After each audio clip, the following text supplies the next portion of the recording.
Reord Mind Podfeed, un podcast para reordenar tu mente.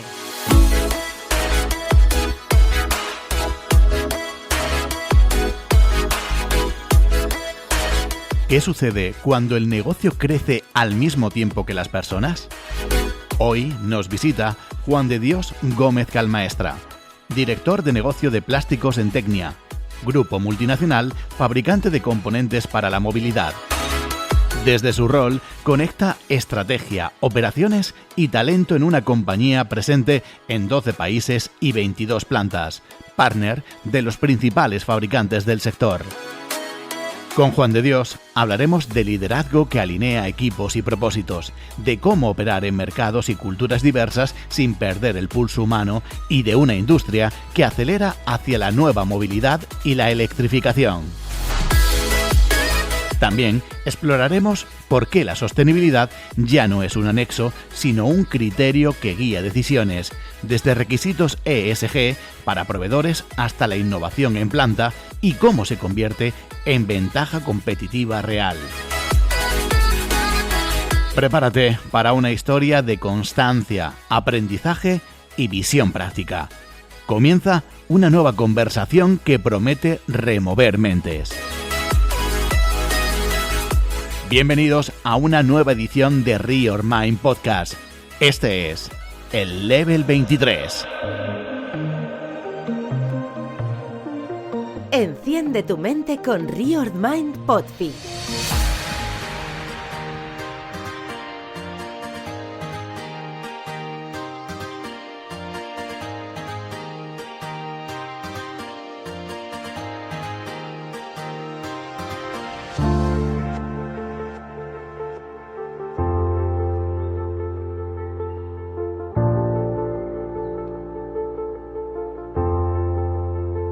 Hola queridos oyentes, bienvenidos a nuestro Level 23. Hoy tenemos con nosotros a Juan de Dios Gómez Calmaestra, que es director de negocios de plásticos en Europa para el grupo multinacional Tecnia. Cuenta con una experiencia de más de 15 años de dirección comercial y crecimiento en empresas relacionadas con la industria. Tecnia concretamente se dedica a la fabricación de componentes metálicos y plásticos para la industria de automoción, y Juan de Dios pues, nos va a contar un poco su experiencia en su rol de director de negocios en dicha empresa.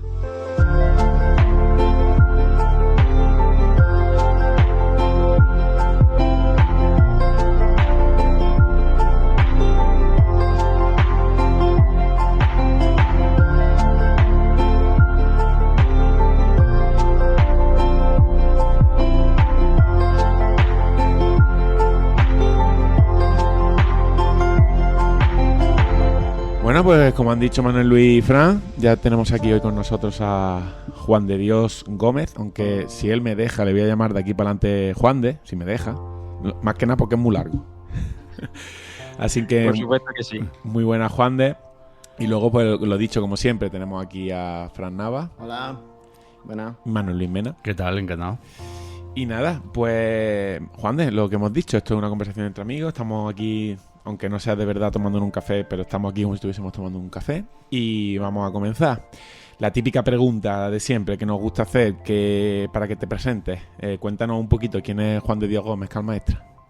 Bueno, pues Juan de Dios Gómez es un chico de Torredonjimeno, de vuestro pueblo, hijo de Amparito, la profesora de las monjas, y de Fernandito Gómez el relojero. Bueno, ya con 41 años, y que a pesar de que lleva muchos años ya fuera de allí, pues tiene ese vínculo con su ciudad, ¿no? Soy el menor de 4 hermanos y ahora pues es casado con una chica murciana y esperando nuestra niña. Muy bien. Otra pregunta, Juan, de que también es ya tradicional aquí. Háblanos de tu infancia, no sé. Vamos a irnos a esas calles de Torredonjimeno, de pequeño. ¿Qué aficiones tenías?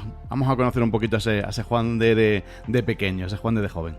Bueno, pues Juan de pequeño se ha criado siempre en el mismo barrio, que es la Plaza de Santa María, porque tuve la suerte de vivir allí, justo enfrente de la iglesia, y pasaba las horas de las tardes y los fines de semana jugando al fútbol en la plaza o escapándonos con la bicicleta al camino del cementerio hacia Villardón Pardo, o yendo al Molino del Cubo, que yo creo que es lo que muchos de los niños hemos hecho en Torredonjimeno durante muchos años.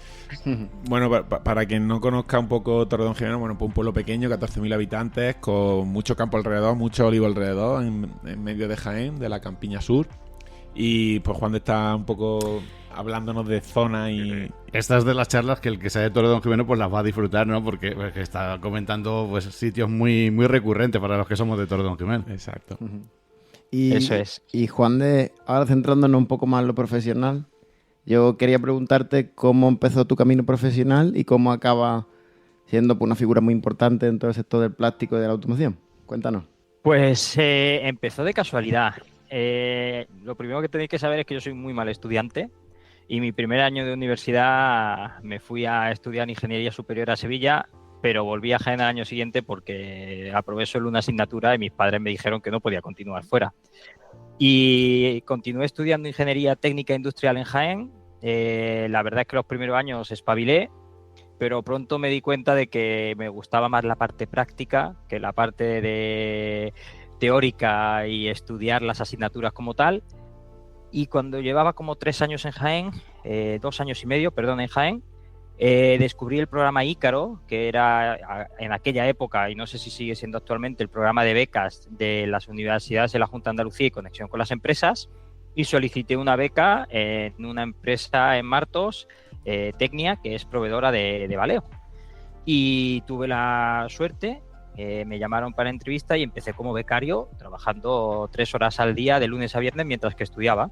Y la verdad es que al entrar me gustó mucho lo que vi, porque había trabajado algún verano como operario en Valeo, y entrar y conocer lo que es un sistema industrial desde dentro, pues tanto el diseño inicial de las piezas, cómo se contextualiza la parte monetaria y el proceso de fabricación, cómo se hacen los controles siguientes y cómo todo eso está unido por un equipo de personas, pues a mí me llamó mucho la atención.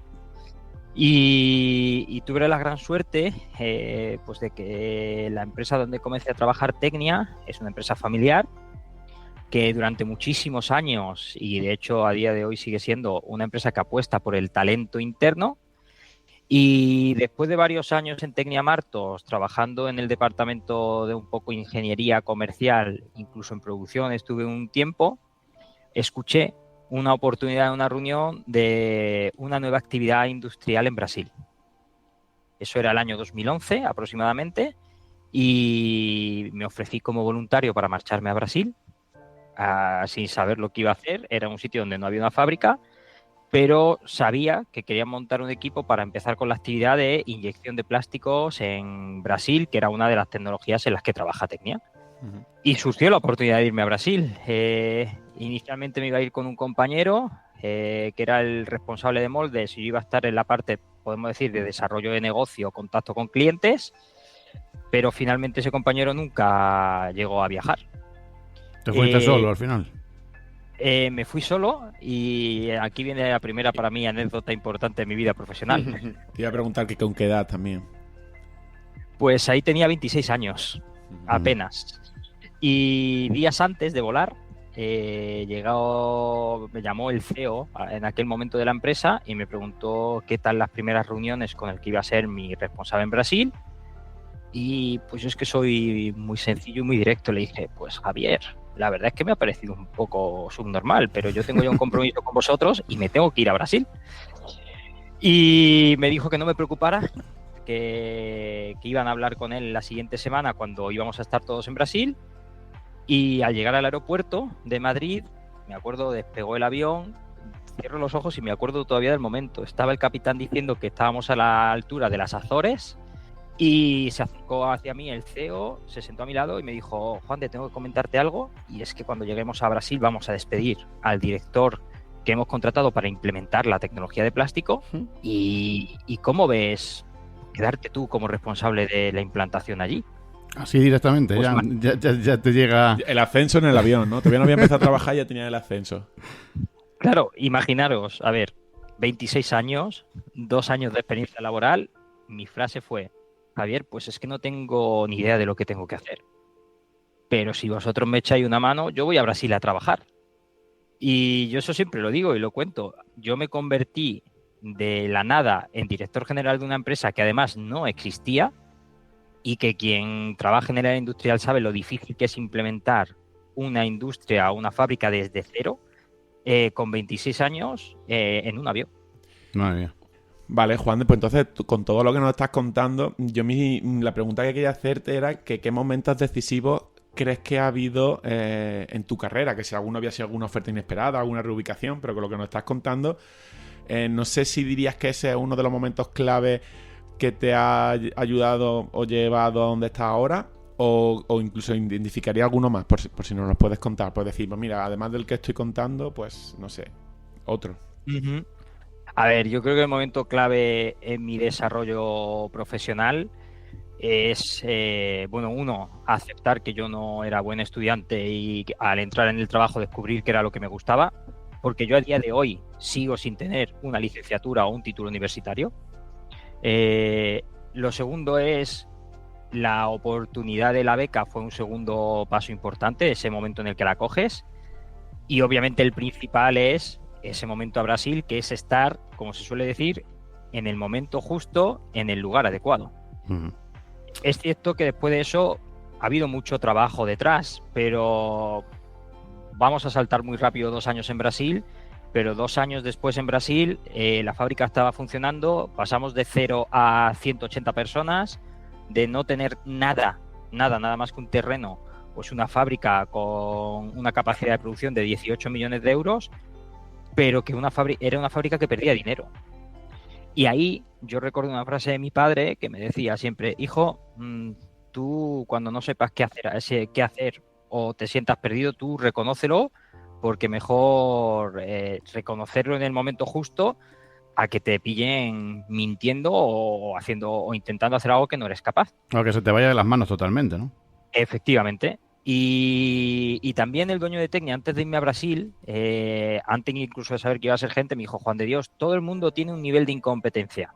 Si algún día detectas el tuyo, dínoslo. Y yo ahí me di cuenta que yo había llegado a mi nivel de incompetencia, porque la llegada en Brasil, en la construcción de la fábrica, el desarrollo de nuevos proyectos, eso se había dado de una manera natural, pero en el momento en el que la fábrica tenía que empezar a trabajar y generar recursos, yo estaba perdido, y por más horas que trabajaba, por más tiempo que estaba en la fábrica, era incapaz de verlo. Entonces yo identifiqué mi nivel de incompetencia. Con ese nivel de incompetencia levanté la mano y le dije a la empresa: tengo un problema, esto ya debería de estar generando ciertos recursos que no está generando, económicos, y yo soy incapaz de hacerlo, entonces necesito un cambio, necesito ayuda. Aparte de esto, que te voy a preguntar también que qué pasó en ese punto, me imagino que esos 2 años para ti también serían tortuosos, porque, joder, 26 años solo, no manejar un idioma, con gente, pelearte con mucha experiencia, mucho más bagaje que tú en Brasil. Me imagino que a lo mejor disfrutaste los logros, pero el camino también sería duro. Pues a ver, totalmente. Y de hecho, en esa época en la que yo empecé a trabajar mucho a mí mismo, porque empecé a ir al psicólogo ya en el año 2011 por la ansiedad que tenía en el trabajo y la presión que tenía, y empecé a entender la importancia de la gestión de personas. Yo llegué a un país donde Tecnia ya tenía presencia, había un director general de allí en Brasil, de la fábrica grande en Brasil, teníamos unos directores financieros, recursos humanos, que llegó un niño de 26 años a empezar a pedirles cosas que ellos antes no tenían que hacer, y que les consumía mucho más recursos de lo que ellos utilizaban normalmente, porque estaba totalmente perdido. Entonces, empezar a meterte en ese ámbito, en una cultura diferente, hacerte con la gente, ganarte un poco a la gente para que te ayude, fue para mí un shock, porque además lo primero que a mí me pedía el cuerpo era llegar e intentar pedir muchas cosas de golpe, pero me di cuenta que lo importante al llegar a un sitio nuevo no es querer imponer lo que necesitas, es más importante conocer lo que hay y poco a poco ganarte a la gente y su confianza para que te ayuden. Pero obviamente fueron años muy difíciles. Pues además tuve un incidente en mi familia, que un sobrino mío pues se quemó el 90% de las piernas y estuvo un tiempo en la UCI muy grave, y eso personalmente me afectó porque yo estaba muy lejos. Pasé de un pueblo, como habéis dicho antes, de 15.000 habitantes a una ciudad como Sao Paulo, que tiene 27 millones. Hubo una época de mucha violencia en Brasil, que daba miedo incluso salir a la calle. Y además, pues todos los problemas del arranque de una actividad en la que pasamos de 0 a 100 muy rápido, y pasar horas y días completos en la fábrica. Yo llegué a estar 17 días sin volver a casa. Dormía en la fábrica, me duchaba en la fábrica y hacía todo en la fábrica. Tuve una gran suerte, que es que yo era muy joven, pero el equipo que inició la actividad también era muy joven. Eran 3-4 personas que empezamos desde el inicio y nos apoyábamos muchos unos a otros y éramos como una familia. Y cuando uno no podía más, los otros le apoyaban. Pero no dejan de ser momentos difíciles el no entender qué está pasando y no tener las herramientas para gestionarlo. Y es que yo no tenía el conocimiento teórico y tampoco tenía muchos años de práctica. Y creo que eso fue uno de los puntos también clave en mi carrera, el saber decir, esto no va. Y lo que no iba es un concepto muy financiero, que es el punto de equilibrio de una compañía. Habíamos superado ese punto de equilibrio, pero la empresa seguía perdiendo dinero. En todas las áreas teníamos problemas, tanto en ingeniería como en calidad, como en personal, en producción, en logística, en mantenimiento. Y yo era incapaz de descubrir cómo arreglar todo ese mix de problemas y cómo priorizarlo. Y ahí fue cuando levanté la mano. Y en ese momento que levantas la mano, ¿qué te dicen tus jefes?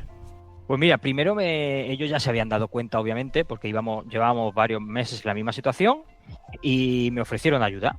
De principio ofrecieron que todo el equipo de las otras plantas de Brasil me echara una mano, y me dieron un par de meses para pensar exactamente qué era lo que quería hacer, ¿no?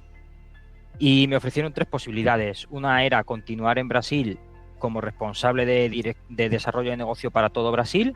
La otra era quedarme en Brasil en el puesto que estaba y colocar debajo mía a una persona muy buena en la gestión operativa de la fábrica. Y la tercera, pues volver a España como director de desarrollo de negocio para otra tecnología del grupo Tecnia, que es metal, pues que tenía varias empresas tanto en España, Europa y Estados Unidos, y volver a ese área de confort con un pero. Y ese pero era que a la vez sería gerente de dirección de una planta para desarrollar esas habilidades necesarias para la gestión del día a día de una compañía. Pasaron esos meses, lo estuve pensando. Hubo un tema traumático de violencia en Brasil y que a mí me afectó. De hecho, mi familia no va a escuchar esto, de hecho mis padres no lo saben, pero yo tuve un problema de un intento de secuestro en Brasil porque se confundieron de persona, y yo ese día decidí marcharme de Brasil. Y volví a España. Eso era octubre de 2013, y volví a España como director de desarrollo de negocio de Tecnia. Es decir, levanté la mano pidiendo ayuda y obtuve como premio, entre comillas, un ascenso, porque pasaba de dirigir una empresa a la parte de desarrollo de negocio de 7 compañías diferentes.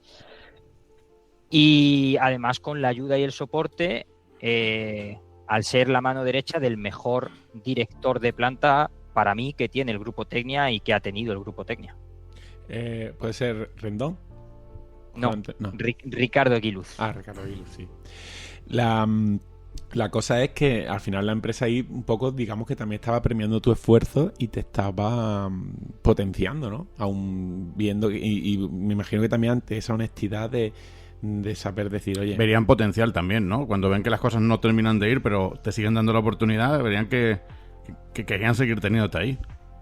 A ver, yo esto es algo que a la gente que empieza a trabajar ahora en el equipo que yo gestiono, que ahora ya es bastante más grande, yo siempre que contrato a alguien joven y en las entrevistas nos exige mucho, yo siempre les digo lo mismo.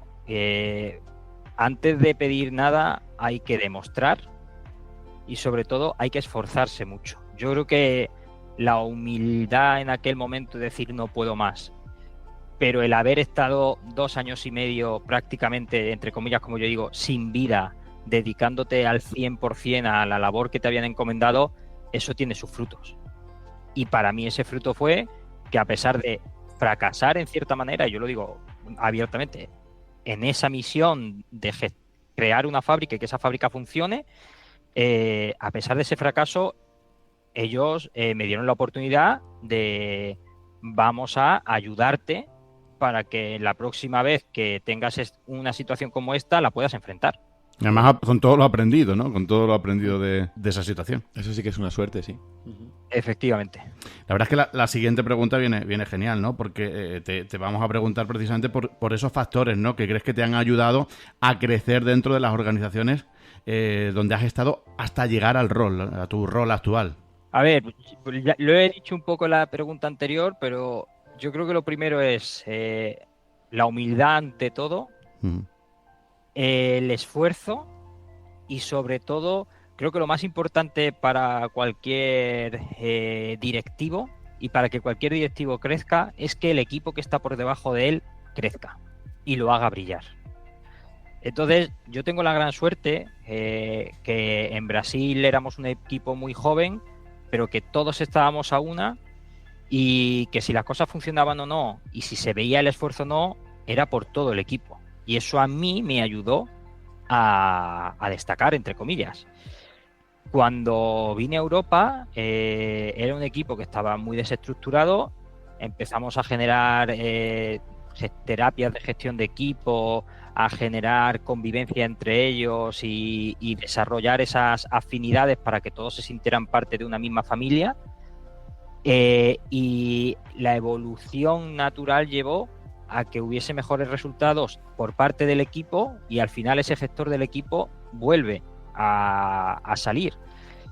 Y todo está basado en que el otro día le ponía una frase precisamente a un equipo mío en una presentación, le decía que al final todos somos gente común, pero que lo que hace el trabajo en equipo es que la gente común consiga hacer cosas extraordinarias.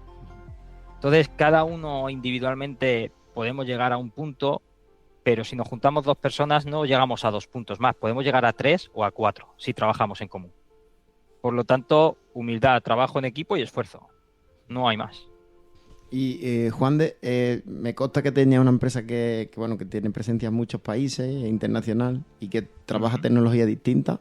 Yo me pregunto siempre cómo se define bien una estrategia de negocio que sea pues eficaz cuando tiene esas circunstancias, que opera en tantos países con diferentes regulaciones, tantos clientes distintos e incluso culturas tan distintas. ¿Cómo se maneja eso? Bien. Bueno, pues lo primero es tener muy clara la idea de empresa que quieres tener. Ya sea Tecnia o ya sea cualquier otra empresa que está en muchos países, normalmente las empresas que tienen presencia en muchos países en el sector del automóvil es porque tienen unos clientes que les empujan a un desarrollo en línea a la estrategia de los propios clientes. Pero es muy importante basarla en ciertos valores, que esos valores normalmente no conozco los de muchas empresas, pero conozco los de Tecnia y siempre ha sido que el primero sea el foco en el cliente. Para que haya foco en el cliente tienes que tener foco en la calidad, porque cuando cualquier persona compra un producto, si es bueno lo recomienda, pero si el producto es malo no lo vuelve a comprar. Por lo tanto, eso en automoción es exactamente igual que en cualquier otra empresa, incluso o negocio, incluso más. Y luego, una vez que tienes esa macro estrategia de dónde quiero estar y con qué productos, tienes que definir muy bien la estrategia tecnológica de cada uno de los productos. Si bien en los distintos países hay diferentes regulaciones, a nivel de producto y a nivel de tecnología pueden ser las mismas a nivel mundial. Por lo tanto, es establecer una estrategia de tecnología que pueda transversalizar a todos los países, y para llegar con los mismos productos a diferentes países es tener un centro de conocimiento muy importante. Tecnia tiene diferentes centros de conocimiento para diferentes productos, desde los cuales desarrollamos los productos y la tecnología asociada a dichos productos para el resto de plantas. Y son, podríamos decir, las plantas padre o madre de aquellas que venden el producto, pero cuyo desarrollo tecnológico no está dentro como tal. Vale. Por tanto, Juan de, para ti, ¿qué significa que una estrategia involucre realmente a las personas? Pues que una estrategia involucre a las personas, lo primero es tener muy claro en tu cabeza y como objetivo que las empresas no son ni las máquinas ni los edificios, sino que son las personas. Una vez que tienes claro que las personas son las que hacen el negocio funcionar, y eso, el caso del grupo Tecnia es muy particular porque es una empresa familiar que empezó hace 33 años como una empresa muy pequeña, pero que hoy factura más de 450 millones, está en 14 países diferentes y hay más de 3.500 personas. Si no confías en tu equipo es imposible. Pero sobre todo, que se escuche de verdad a las personas. Esa estrategia que tenga en cuenta las personas normalmente no viene de arriba hacia abajo, sino que viene de abajo hacia arriba. Se define una estrategia macro a nivel corporativo, pero se escucha a las plantas, y las plantas no son más que la masa de población importante en Tecnia, que alzan la voz con qué necesidades tienen y hacia dónde creen que deben ir.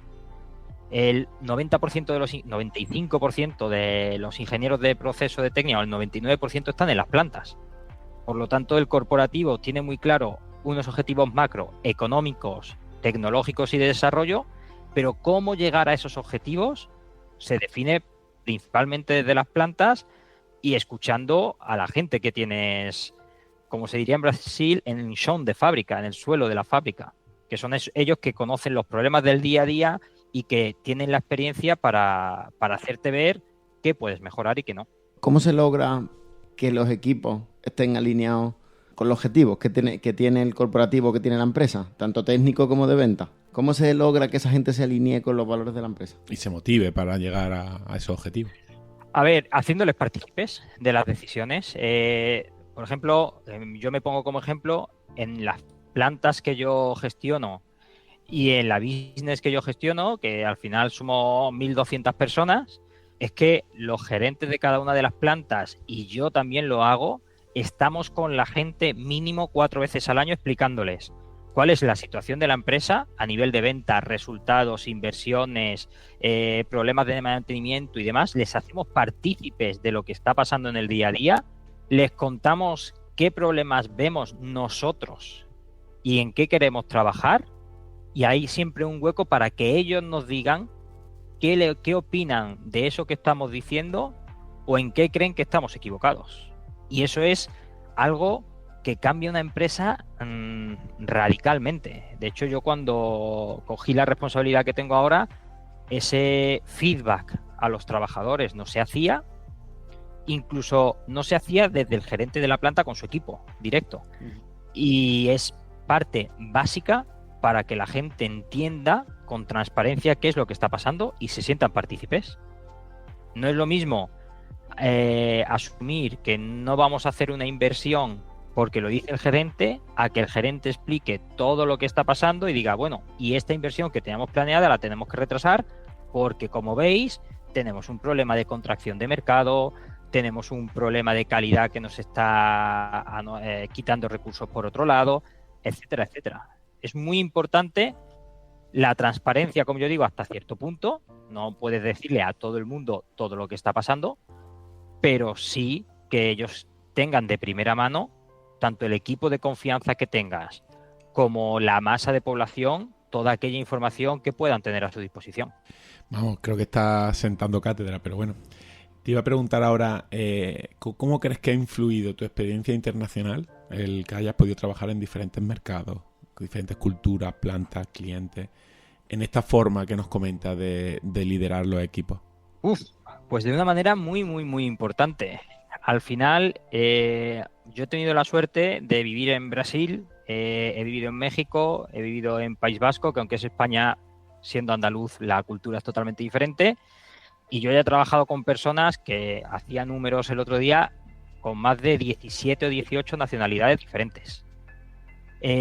Todas las personas en el mundo tenemos una manera de ser y de pensar diferente. Pero por mi experiencia, todas las personas que he conocido, a todo el mundo nos gusta, cuando formamos parte de un grupo, ser escuchados en el grupo para hacernos partícipes del mismo, y no solo ser escuchados, sino sentir que somos parte de ese grupo. De diferentes maneras, a una persona en México, para hacerle partícipe del grupo no la puedes presionar mucho, porque por cultura o por como sea, se agobian y se van. A una persona polaca, que son mucho más fríos, no haces con el equipo de la misma manera que una persona en Brasil, que son mucho más calurosos. El polaco necesita que le diga las cosas muy claras, muy directas, y que le exijas.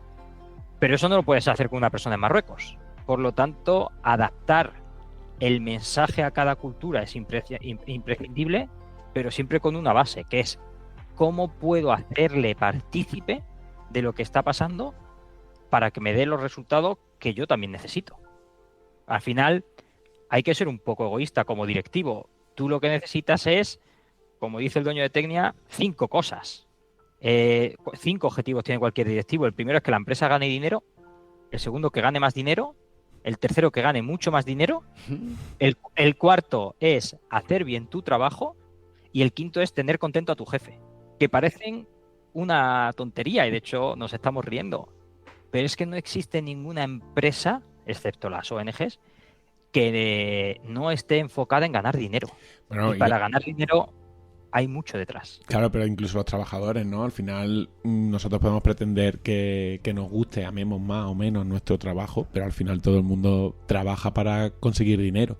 Si la empresa no gana dinero, pues lógicamente es más difícil que lo haga el trabajador. Por lo menos yo pienso así. No sé si estarán los demás de acuerdo conmigo. Pero además todo lo que estás destacando, que sabemos cuál es el fin de una empresa, que es ganar pues, lo máximo posible, el que se involucre, el que se haga partícipe a los propios trabajadores, el que al final estén contentos e involucrados en su trabajo, a mí me parece realmente maravilloso, ¿no? Bueno, pues Juan, vamos a pegar un cambio un poco, vamos a dejar este tema de un poco de las personas y la estrategia, que ya creo que has remarcado bastante bien lo importante que es el tener también un poco de foco ahí. Y te voy a preguntar un poco en relativo al sector del plástico en Europa, que sabemos que tampoco está atravesando los mejores momentos. Y te diría y la pregunta es que ¿cuáles son los mayores retos en cuanto a sostenibilidad, normativa, coste, innovación, al que se están enfrentando las empresas y cómo podrían anticiparse y mejorar en foco a ello? Esa pregunta es muy completa, Manuel. Hay muchos retos a día de hoy enfrente nuestra y creo que mejor ir paso a paso. El primero es la regulación. Europa es un mercado hiperregulado.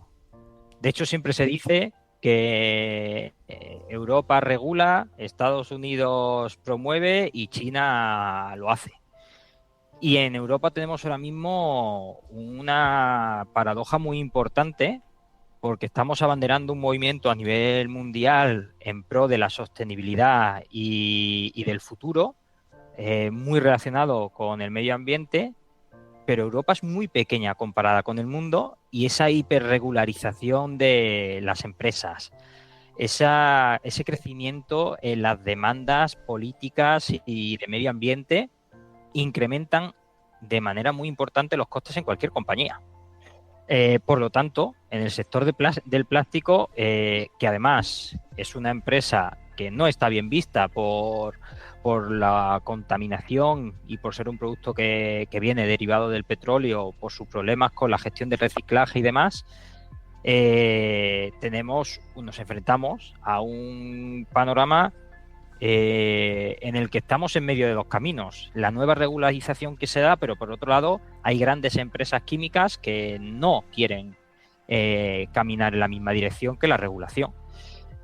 Eso nos está llevando a una ralentización del sector en Europa, no solo en automoción, sino a nivel general. Esa hiperregularización incrementa costes porque cada día hay más procesos administrativos, más procesos que tenemos que seguir y nos dificultan las operaciones. Y es un punto de inflexión bastante complicado porque lo vemos cada día en las noticias, y es que Europa cada día es menos competitiva y lo que tenemos que buscar es ser igual de competitivos que el resto o más, siguiendo cierta regularización con respecto al medio ambiente y la sostenibilidad que son imprescindibles, pero que eso no haga a las empresas ahogarse. Estupendo. Juan en Tecnia, bueno, se han hecho varias adquisiciones, lo que sería expansión, por ejemplo, lo que es la planta en Suecia para inyección de aluminio, magnesio, todo ello como parte de estrategia. ¿Cómo decides cuándo es el momento de invertir en una nueva planta, en lo que sería tecnología o este tipo de mercado? Pues depende mucho del mercado y de la situación de la empresa. Pero normalmente, y eso es histórico en el grupo Tecnia, cuando hay una crisis es momento de invertir si eres fuerte. Porque en cualquier momento de crisis hay muchos competidores que se debilitan y si tú estás fuerte, es el momento de invertir para crecer. El crecimiento de Tecnia se ha dado el 90% de manera inorgánica. Es decir, de las 22 plantas del grupo Tecnia actualmente, los únicos greenfields o montar una empresa desde cero, para que nos entienda todo el mundo, que se han dado, han sido dos. Una fábrica en Zaragoza y la otra la fábrica de Brasil, de inyección de plásticos. El resto todo ha sido vía adquisiciones. Uno, porque es una forma, entre comillas, fácil de crecer. Adquieres un negocio que está funcionando con cierta tecnología o producto que es afín a ti y siempre se ha hecho, o normalmente se ha hecho en momentos de crisis. De hecho, yo cuando entré en Tecnia en el año 2008, en mayo, había 2 plantas de inyección de plástico y en el año 2011 ya había 6. Menos Brasil, que fue la que yo arranqué, las otras fueron por adquisición. Y los momentos y cómo se define está muy fundamentado en varios pilares. Uno, que esa empresa, porque muchas empresas aparecen, no las buscas, esas empresas que aparecen se alinean con tu estrategia tecnológica o tu estrategia de producto o ambas. Luego, a la hora de analizar esa adquisición, que sea una empresa que se puede integrar fácilmente a tu cultura. Cada empresa tiene su cultura y puede ser más o menos afín a una empresa que compres. Otro pilar es importante, además de tecnología y producto, si compartes clientes o tiene algunos clientes en los cuales tú podrías estar interesado. Y luego, por último, pues que financieramente sea una inversión interesante para el grupo. Dentro de esa estructura macro que hemos hablado antes de cualquier grupo empresarial, si hay un objetivo macro de ventas, una de las herramientas para llegar allí es vía adquisición de otras compañías. Y antes nos has contado cuando levantaste la mano para pedir ayuda en Brasil. Entonces yo te quería preguntar, cuando te sorprende, bueno, una situación de ese tipo, vamos a llamarle entre comillas, no fracaso, yo quisiera decir una situación, pues bueno, que no acaba de salir como tú esperabas, ¿vale? ¿Qué se aprende de ahí y cómo se repone uno de una situación como esa? Bueno, pues se aprenden muchas cosas. La primera es que por mucho que queramos hacer cosas, las cosas se dan en el momento en el que se tienen que dar.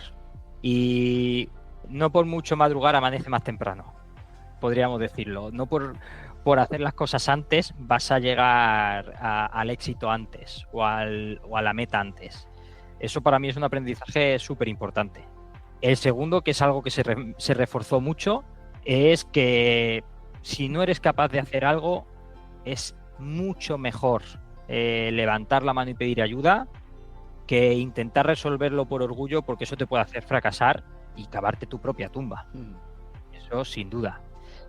Y tercero, que para llegar a un punto en concreto, muchas veces las personas somos orgullosas de por sí y tenemos que saber que es mucho mejor tener a alguien en quien apoyarse para llegar a un sitio que hacerlo solo. De hecho, yo años después de volver a España, cuando me fui a México, me volví a ir de gerente de una empresa que también tenía muchísimos problemas y perdía muchísimo dinero, y en 6 meses le dimos la vuelta. Pero era porque había obtenido unas herramientas y un conocimiento sobre la gestión de una empresa industrial de la mano, pues tanto de Ricardo Guiruz, con quien compartí mucho tiempo. Me formé, hice un MBA que me dio ciertas herramientas también de liderazgo.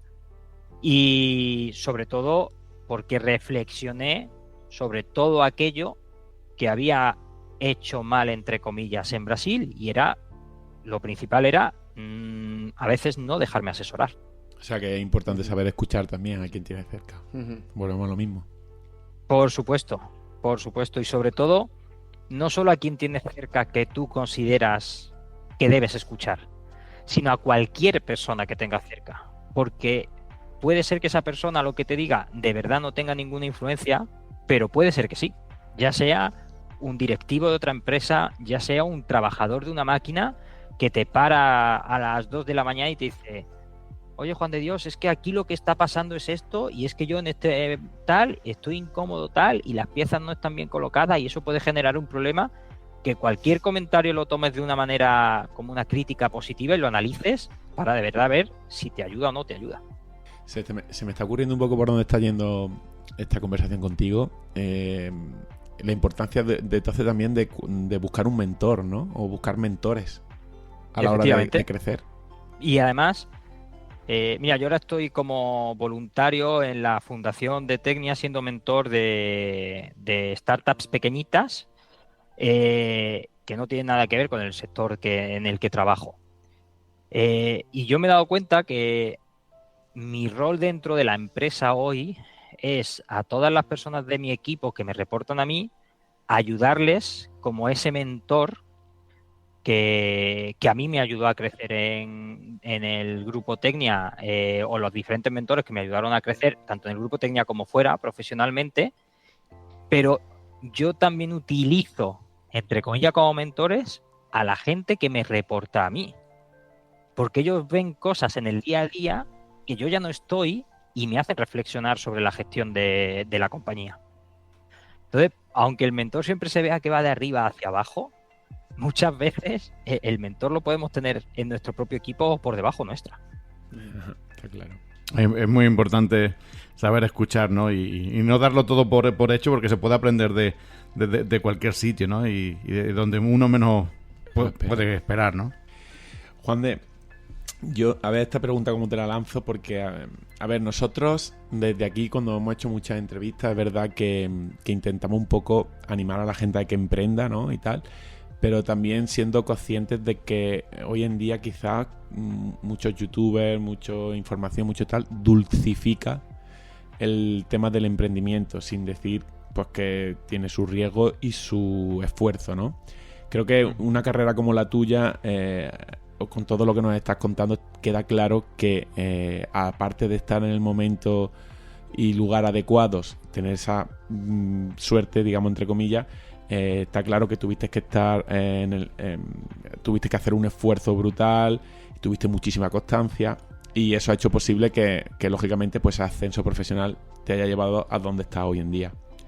Entonces mi pregunta sería, sin tener que montar una startup de moda, sin tener que estar pensando en inventar la pólvora, ¿qué mensaje darías tú a quien está empezando ahora dentro de una compañía o está valorando si emprender o meterse dentro de una compañía y que se siente un poco presionado por esos mitos de los que estamos hablando? Porque está claro que se puede crecer dentro de una compañía. ¿Qué consejo le daría a una persona que está valorando el poder meterse en una compañía o emprender en una startup porque no tiene claro de qué manera puede llegar a esa aspiración que tenga personalmente? Pues lo primero es paciencia, segundo esfuerzo, y tercero aprender y escuchar mucho. Yo creo que para tener desarrollo profesional en cualquier empresa o un desarrollo profesional cambiando de empresas, se basa ese desarrollo profesional en los resultados. Y los resultados no llegan de un día para otro.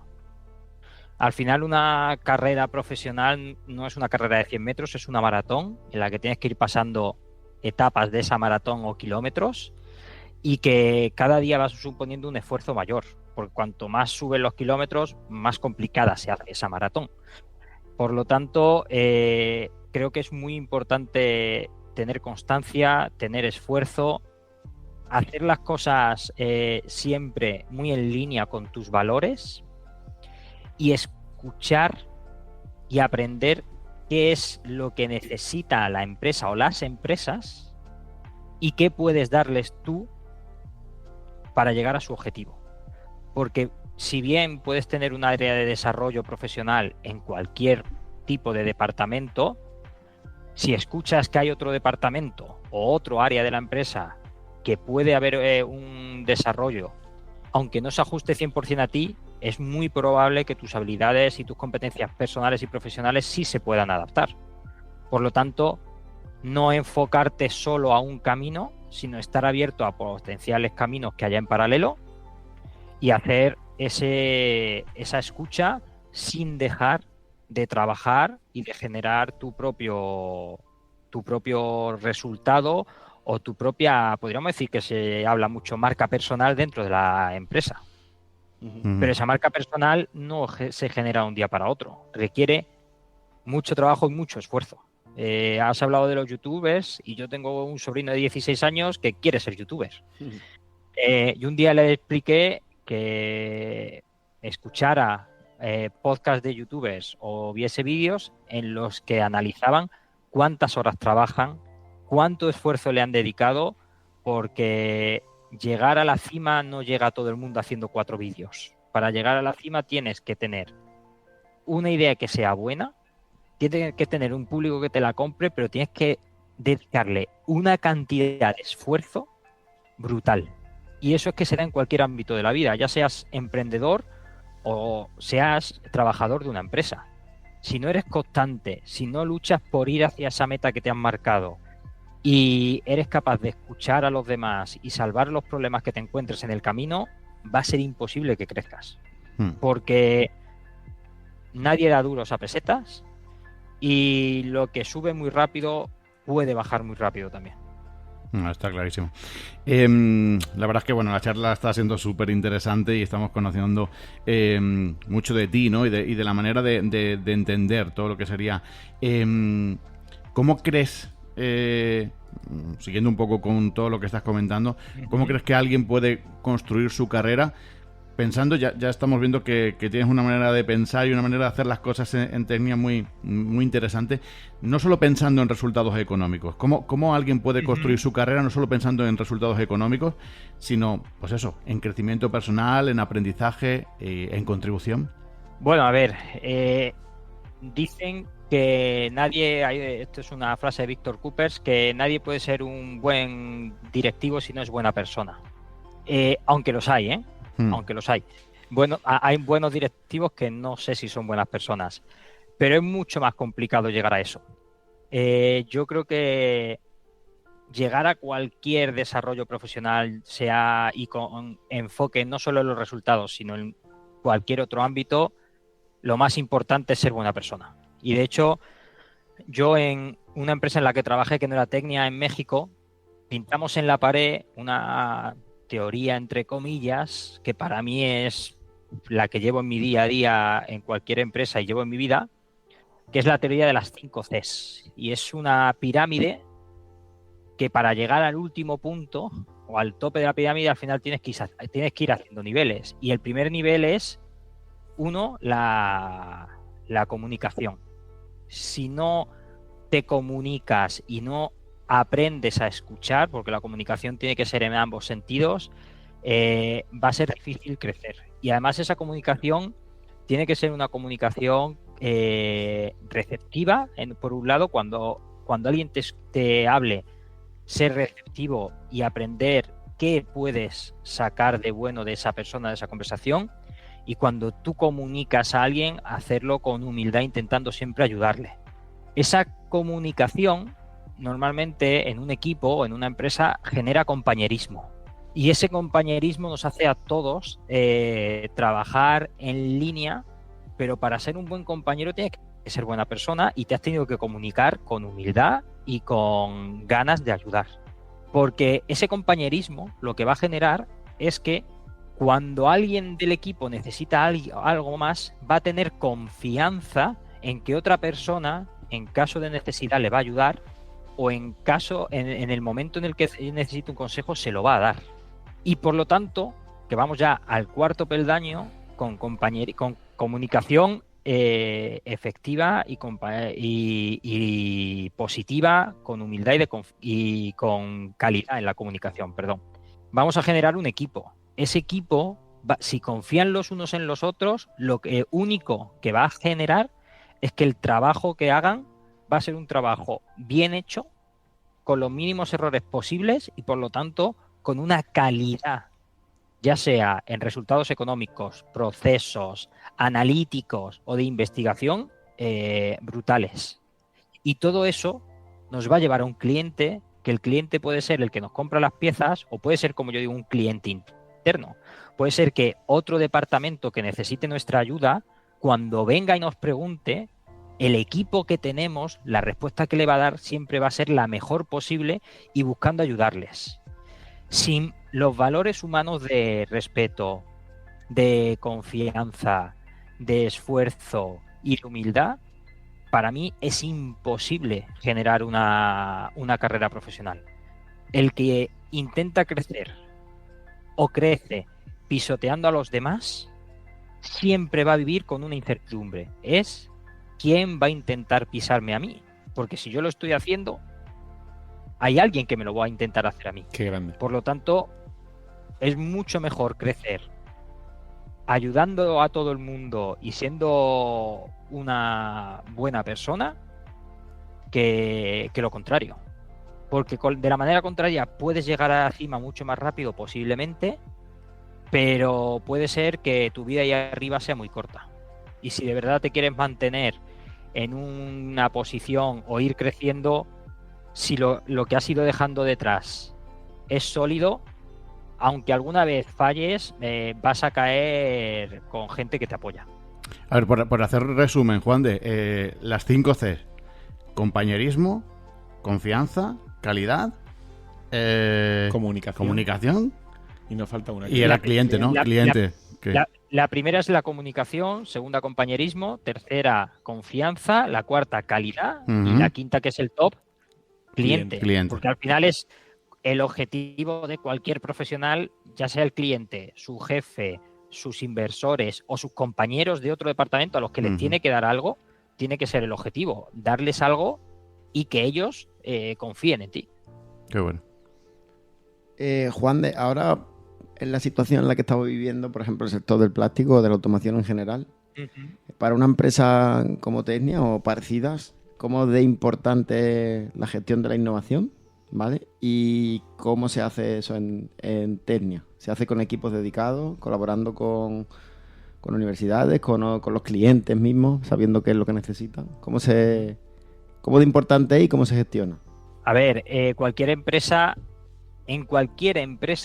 la innovación debe ser un pilar constante en todas las áreas, ya sea en el área tecnológica, en el área de materiales, en el área de mantenimiento, etcétera. ¿Cómo en Tecnia enfocamos la innovación? Desde diferentes perspectivas. Tenemos un departamento de tecnología avanzada dentro del grupo que define diferentes áreas en las que trabajamos. Y estamos trabajando tanto en el área de tecnología, como mejorar todas las herramientas tecnológicas que nos ayudan a gestionar la producción, ya sea a través de un ERP, a través de un sistema MES de control de la producción o incluso en gestión de calidad y de procesos administrativos, que también puede haber innovación en esas áreas. Lo hacemos con diferentes equipos, cada uno dedicado a un área diferente, con ayuda de empresas externas, depende para qué, consultoras en el caso de implementaciones de sistemas, y en el caso de productos y tecnologías, o con diferentes empresas de ingeniería o con centros tecnológicos. E internamente también trabajamos con equipos propios de ingeniería en la innovación de los productos que ya fabricamos y hacia dónde van a ir esos productos en el futuro. Pero los pilares de conocimiento en la sociedad, las empresas no llegan a todos los sitios, ni a todo el conocimiento. Por lo tanto, hay unos pilares de conocimiento en la sociedad que son las universidades, los centros tecnológicos y las asociaciones públicas de innovación que hay tanto a nivel estatal como a nivel de comunidad autónoma o local, en las cuales es necesario apoyarse. De hecho, en el mundo del plástico a día de hoy, un área muy importante de innovación es los materiales alternativos que no provienen de derivados del petróleo, que se van abriendo camino poco a poco, y para ello tenemos que ir de la mano de tanto universidades como de centros tecnológicos, porque nosotros podemos intentar hacer algo, pero llevar esa idea a un desarrollo real, las empresas no tienen capacidad para hacerlo.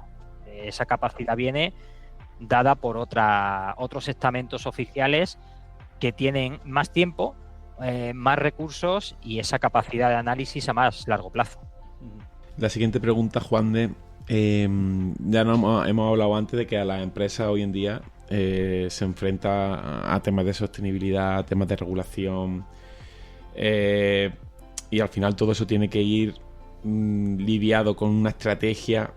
¿Cómo busca la empresa o cómo debería de buscar la empresa, hablo en general, ¿vale?, el equilibrio entre todos esos aspectos y todas esas variantes sin sacrificar la competitividad? Porque al final nos dejamos de estar en un mundo muy globalizado y que cada vez más competitivo, y que me imagino que esa parte es muy importante para la empresa para seguir estando viva, ¿no?, y ganando dinero, que al final es lo que hemos dicho que tienen que hacer, ¿no? Entonces, ¿cómo se busca el equilibrio en una empresa, según tu visión? Pues es muy complicado buscar ese equilibrio, ¿eh? Al final, las empresas están, por un lado, presionadas por lo que llamamos los stakeholders, que pueden ser bien los estamentos oficiales, gobiernos, regulaciones, medio ambiente. Por otro lado, los clientes, que además en paralelo presionan porque cada día intentar ser más competitivos, por lo tanto que los precios sean menores, y otros stakeholders son los trabajadores y proveedores.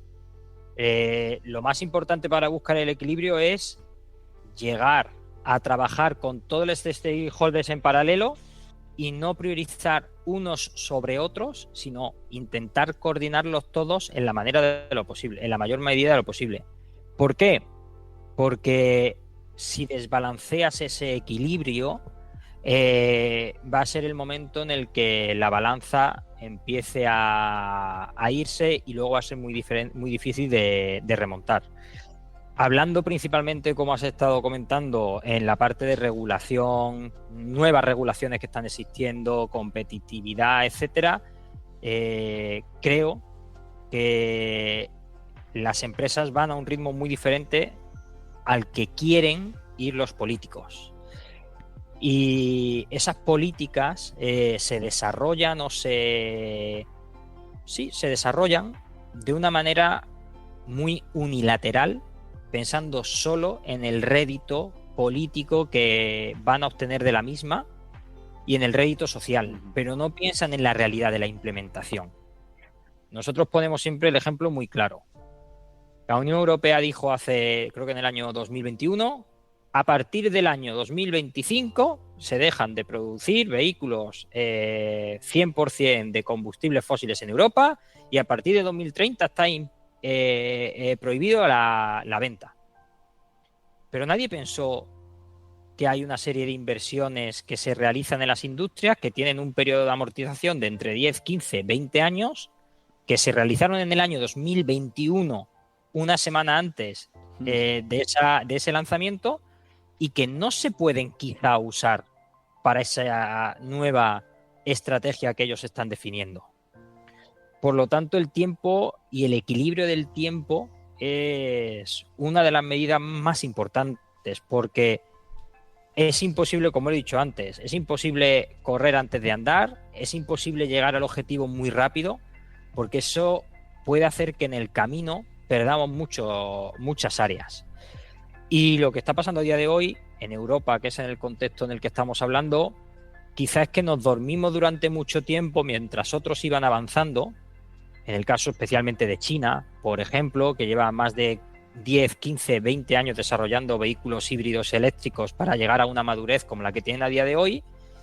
Y cuando nos hemos dado cuenta en Europa, porque solo estábamos pensando en regular, cuando nos hemos dado cuenta que no somos competitivos, queremos acortar el camino, y eso a lo que ha llegado es que actualmente en el año 2025 los grandes fabricantes europeos están renovando su estrategia de desarrollo de vehículos de combustión, alargando la vida de los mismos porque no somos competitivos de una manera suficiente con empresas de otros ámbitos financieros y otros ámbitos económicos como es China, por ejemplo.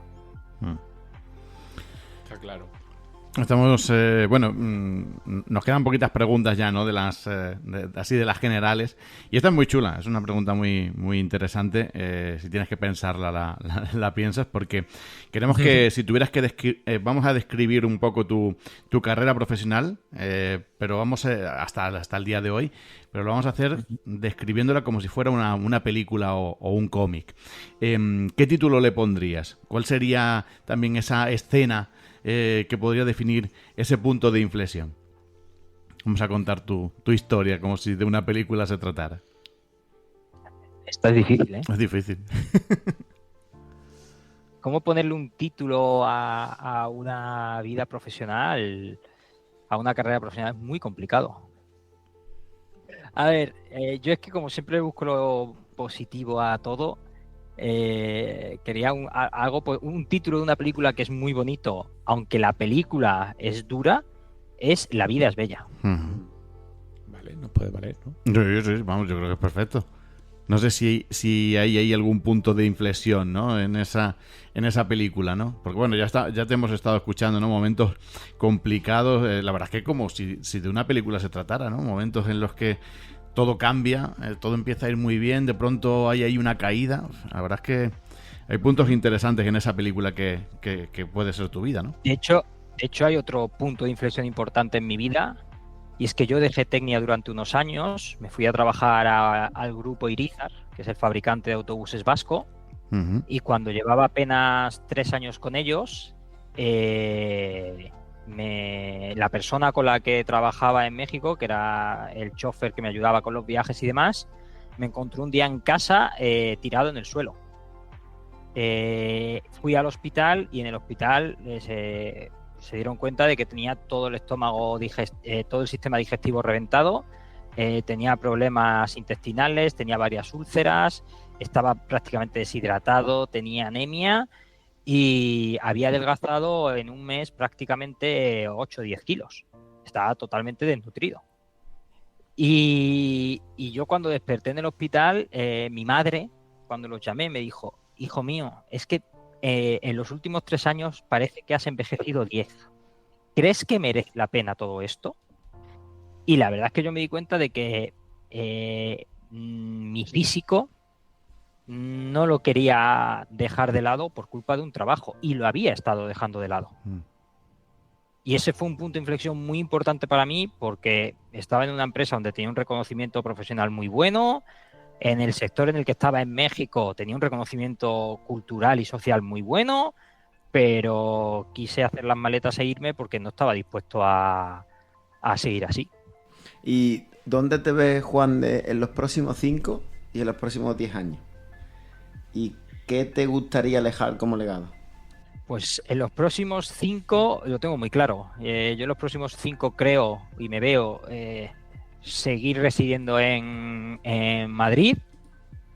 A nivel profesional, seguir donde estoy ahora sería un muy buen sitio para seguir, porque además en unos meses más mi alcance dentro de Tecnia va a crecer con más plantas que van a estar dentro de mi equipo, y por lo tanto eso me encanta.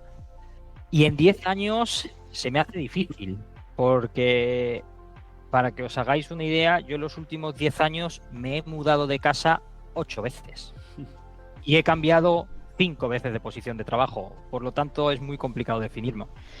Pero lo que sí tengo claro es lo que quiero dejar hoy, en 5 años, en 10 y en toda mi vida. Yo quiero tener la tranquilidad de volver a cualquiera de los sitios donde he trabajado y que la gente me reciba con una sonrisa y con buenos recuerdos. Qué bueno. Y tengo la gran suerte de que hoy me pasa eso. Yo volví a Tecnia Martos hace 3 años, me había ido en 2011, volví 11 años después, de allí salió un ingenierito, alguien del equipo comercial, y volvió siendo la persona responsable de esa planta. Y a mí la gente me dijo, qué bueno que estás aquí, qué alegría trabajar contigo. Me fui de México de Tecnia y volví 2 años después a la fábrica y la gente me decía que seguían acordándose de mí, que habíamos generado un muy buen ambiente de equipo. Hay una frase de la Madre Teresa de Calcuta que es una de mis favoritas, es: no dejes que nadie se acerque jamás a ti sin que al irse sea más feliz y mejor persona. Muy buena frase, sí. Y si todo el mundo hiciera eso en el mundo sería mucho mejor, y yo intento hacerlo con mis equipos, dentro de las posibles discusiones y malos momentos, lo máximo posible. Genial. Bueno, pues vamos a pasar ya a la recta final. No sé si te has escuchado uno de nuestros podcasts, creo que sí. Uh-huh. Vamos a... Alguno de los 19, sí. Vamos a pasar a las preguntas rápidas para ya terminar de conocerte un poco mejor. Uh-huh. Y nada, la primera de ellas, pues lo típico. Algo que te arrepientas de no haber hecho y algo que te gustaría hacer en un futuro. Nos da igual que sea profesional, personal, lo que se te venga a la cabeza. A ver, yo no me arrepiento de no haber hecho nada. Y lo digo de verdad, porque cuando he intentado o alguna vez he querido hacer algo, siempre he pensado, si puedo hacerlo ahora, ¿por qué no hacerlo? Siempre pongo el mismo ejemplo. Yo me quería tirar en paracaídas y en Brasil tuve la oportunidad, hice el curso de paracaidismo. Yo quería correr en moto y tuve la oportunidad mientras que vivía en el País Vasco, y durante 2 años competí a nivel amateur en moto. Por lo tanto, no me arrepiento de no haber hecho nada. Sí me arrepiento de cosas que he hecho. Y el ejemplo lo he dicho ahora cuando tuve ese incidente de salud en México. Yo me arrepiento de haberme descuidado física y emocionalmente por culpa del trabajo. Y eso es algo que ya lo tengo muy marcado y que no voy a volver a hacer en el futuro. Y algo que quiera hacer en el futuro, pues me gusta mucho esa parte social en la que estoy de mentor junto con Tecnia, y me gustaría participar en algún proyecto presencialmente de ayuda a países en desarrollo. De hecho, tenemos un proyecto, una línea de trabajo en ese sentido en Tecnia, que colaboramos con una ONG en Senegal, en una escuela que va desde niños de 3 años hasta la formación profesional, en el que Tecnia ha participado económicamente, y también hay personas que van a dar charlas y cursos para ayudar, por ejemplo, a pequeños emprendedores que puedan querer montar un negocio allí y demás. Y eso sí quiero hacerlo en el futuro, estar presencialmente en alguno de esos proyectos. ¿Un referente para ti, Juan de? A nivel profesional, pues lo tengo claro. Juan Antonio Rendón y Javier Lazpita son las personas con las que los pasos que yo di temprano en Tecnia fueron posibles y fueron quienes me ayudaron muchísimo. Estupendo. ¿Un libro? Un libro... Bueno, van a ser 2, ¿vale? Uh-huh. Porque son del mismo autor, pero creo que transmiten y hablan en un tono medio cómico, pero muy transparente, de la salud mental, que son Detrás del ruido y Por si las voces vuelven, de Ángel Martín, uh-huh, en las que él trata el episodio que a él le llevó a estar ingresado en un hospital psiquiátrico, cómo lo vivió, cómo las personas reaccionaron, y porque creo que en la sociedad se habla muy poco de los problemas mentales, y el 90% de nuestra fuerza reside en la mente. Y si no nos cuidamos la mente, es muy difícil que el resto nos acompañe. ¿Una canción? Una canción, esta es buena también. A ver, yo diría Cada vez, de Warcry. Es una canción balada en un grupo de un poco heavy metal, pero habla de esas personas que están ahí cuando las necesitas y es muy bonita. La siguiente pregunta se nos ha quedado aquí creo que es de nuestra anterior entrevista, pero te la voy a hacer, te la voy a lanzar. Vale. No sé si te gusta o no, pero yo te la voy a lanzar. ¿Anime o manga favorito? Pues no soy muy de anime ni de manga, pero cuando era niño sí, y me encantaba Dragon Ball. Perfecto. ¿Tu plato de comida favorita? ¿Qué es lo que realmente dices tú? Wow, estoy comiendo esto Pues toda mi vida. Aquí tenemos un problema porque es que soy muy comilón y me encanta mucho la comida, pero me gusta muchísimo el sushi y en México aprendí a querer al picante y me gusta el picante. Ujú. ¿Tatuajes? Pues tengo varios. Tengo uno que son los cambios de la moto, otro que es una línea del tiempo que dibuja Brasil, País Vasco y México, con el Cristo del Corcovado, el Guggenheim y la pirámide de Chichén Itzá, porque son sitios de verdad que me marcaron bastante. Y en el brazo derecho tengo otro con la fecha, el año de nacimiento de mis padres. Qué guay. ¿Una película o alguna película y serie? Pues películas, me gustan mucho Braveheart y otra película que es La chica danesa, que La chica danesa no sé si os suena. Sí. Que el actor es el mismo de la vida de Stephen Hawking. Efectivamente, y trata de la historia de la primera mujer transexual y de cómo vivió ese proceso, y es una película llena de muchísimos valores. Y como series, me gustan mucho las series de Narcos, la verdad. Ujú. Narcos, ¿no? Ujú.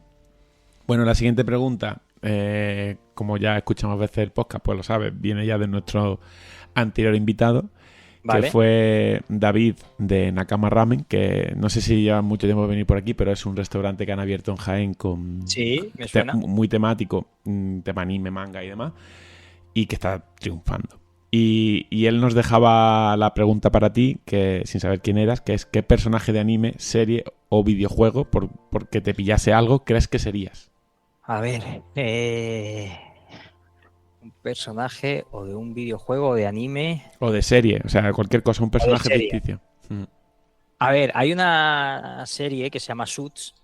Muy o buena, la ley de muy o buena. la ley de los audaces, creo que es. Y el protagonista, que no me acuerdo ahora el nombre, Se llama Michael. ¿Cuál no, de, no, pero- cuál de ellos? pero no era- ¿El abogado de éxito o el que El intenta, abogado, el que el intenta abogado. abrirse Ah, el vale, camino sin ser El abogado? abogado. El abogado de El éxito. Ay, no me acuerdo el nombre. Ay, Dios, yo tampoco. Lo voy a buscar. Pero es Harvey Specter. Harvey Specter. Pues un poco Harvey, porque al final Harvey lo que hace con su equipo es buscar ideas imaginativas para conseguir el resultado que sus clientes esperan. Y en las empresas, los directivos, o yo por lo menos hago eso, cuando tenemos un problema enfrente de nosotros es buscar qué podemos hacer para solucionarlo, que sea la mejor solución para nosotros, e intentar protegernos lo máximo posible. Ujú. Y ahora te vamos a pedir a ti que dejes una pregunta para el siguiente invitado. O invitado. Que no te vamos a decir quién es. Vale, a ver, como hemos hablado mucho del tema humano y de equipos, yo le preguntaría que ¿cuál es el valor humano que más aprecia y por qué? Vale. Bueno, Juan de, pues te diría que hasta aquí. Quiero decirte que me ha sorprendido muy para bien, no sé para los demás, la entrevista. Muchísimo. Creo que ha tenido un poco de todo y creo que va a aportar mucho a quien lo escuche. Así que darte las gracias por tu tiempo, que sabemos que no tienes mucho. Y nada, que espero que tú también lo hayas disfrutado. Pues muchísimas gracias a vosotros por la invitación. Yo espero haber transmitido un poquito a los demás, al igual que otras entrevistas que he escuchado vuestras me han transmitido a mí.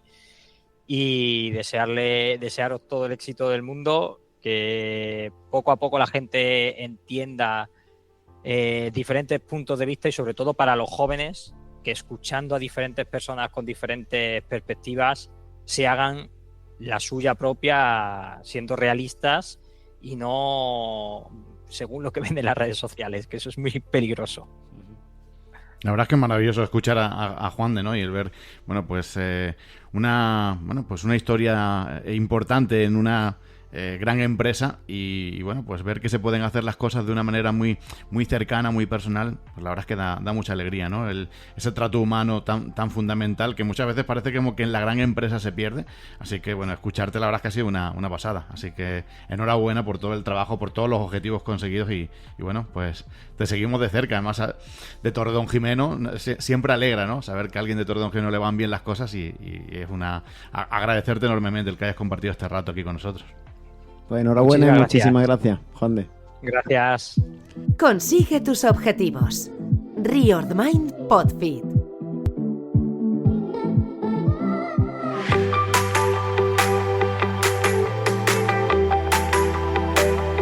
Bueno, pues hasta aquí el level 23 de hoy, otro level más. Al final poco a poco vamos sumando. Esperamos que, como siempre, ¿no?